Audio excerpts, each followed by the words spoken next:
Ada kembali di Sindo Siang bersama saya Aya Nufus. Pemirsa, seorang kreator konten di Bogor mendapati paket berisi kepala babi di depan rumahnya. Peristiwa yang diduga sebagai bentuk teror ini kini tengah diselidiki oleh pihak kepolisian.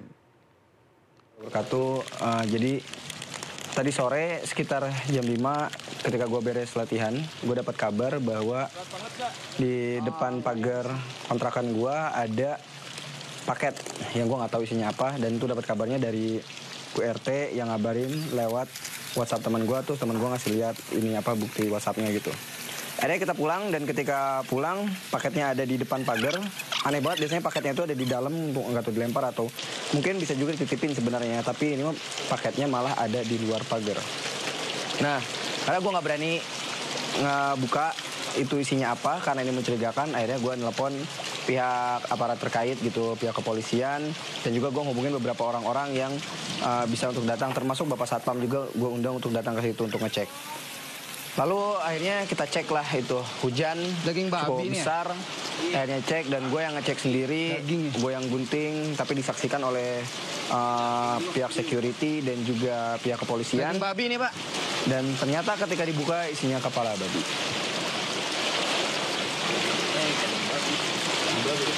Nggak kelihatan nggak? Coba. Babi, Pak. Babi. Daging babi. Babi. Oh iya. Daging babi, men. Iya, betul. Gua dikirimin daging babi, men. Daging babi. Coba dilihatin beneran. Daging babi, Pak.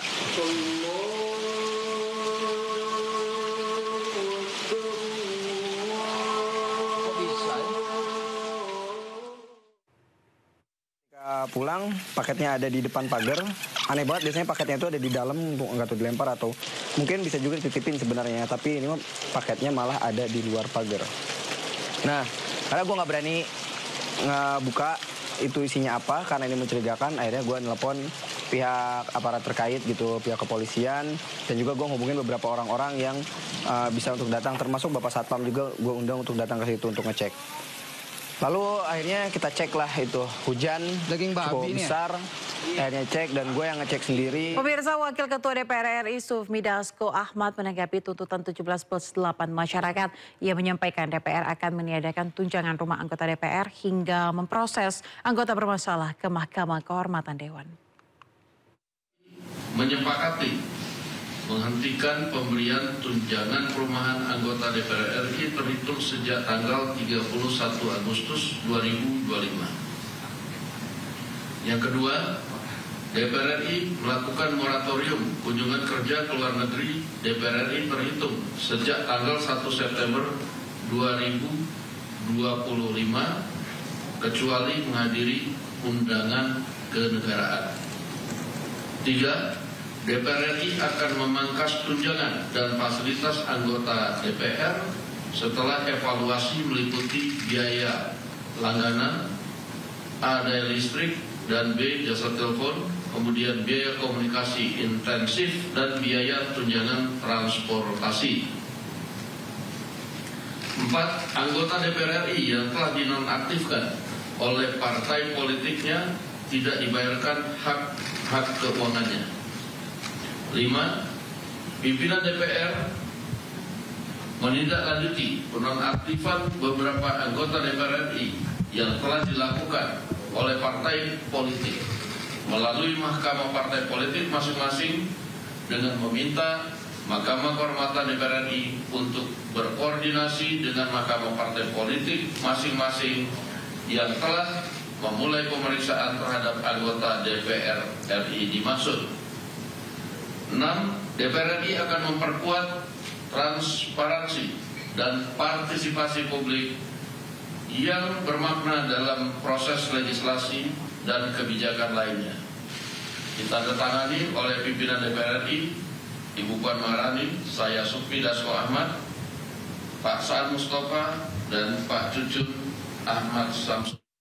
Ya, dan berikut keputusan rapat konsultasi pimpinan DPR RI dengan pimpinan fraksi-fraksi DPR RI, pemirsa, yang menjawab tuntutan 17+8.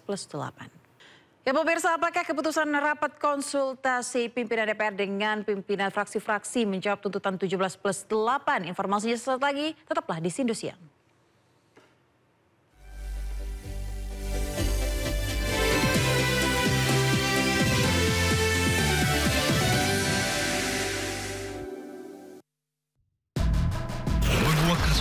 dan politik di Indonesia. Berencana menerapkan program wajib militer bagi anak-anak bermasalah, terutama Mengedepankan objektivitas dan juga fakta yang ilmiah. Kalau menurut saya, ini kan masalah pribadi. Membahas setiap cerita dari banyak sudut pandang. Semuanya gugur, belum ada yang dipulangkan. Satu pun terkecuali di dalam itu. Jangan lewatkan Inside Story di Sindo News TV. Program berita teraktual prime time Anda. Presiden Republik Indonesia tiba di Brussel, Belgia pada ijazah palsu milik rekening penerima bansos terindikasi judi online. Menggali banyak peristiwa dari beragam lokasi. Muhammad Riza Khalid jadi salah satu tersangka olah tempat kejadian perkara kasus tewasnya diplomat. Dapatkan informasi penting di Sindo Prime setiap Senin sampai Jumat jam 7 malam di Sindo News TV. Isu terhangat sepekan terakhir. Ketujuh Republik Indonesia, Joko Widodo menduga ada agenda politik besar. Polisi merilis merek beras premium yang diduga dia. Rangkuman berita viral. Sekolah rakyat gratis sangka kasus dugaan korupsi tata kelola minyak mentah. Sopir truk di Subang, Jawa Barat melakukan aksi mogok kerja.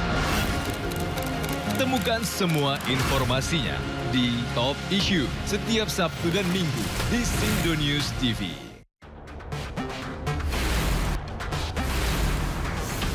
Rangkuman peristiwa di akhir pekan. terus mengungkap praktek ratusan warga rela bebas. Melihat pemberitaan dari banyak sisi. Prabowo Subianto juga Untuk menyerap gabah kering panen petani yang faktanya juga bahwa beliau masih dalam pemulihan. Ini harus diperbaiki gitu ya. Sindo Files Weekend, Sabtu dan Minggu, pukul 6 sore di Sindo News TV.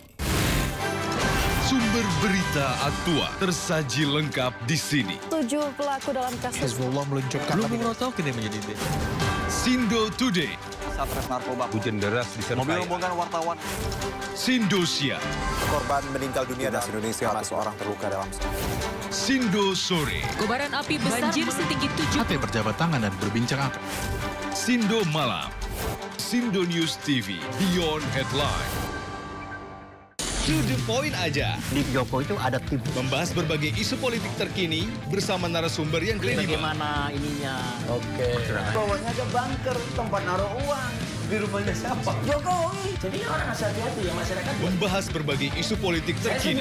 Roy Suryo ya, terus si Rismon Pipa 100% masuk bui.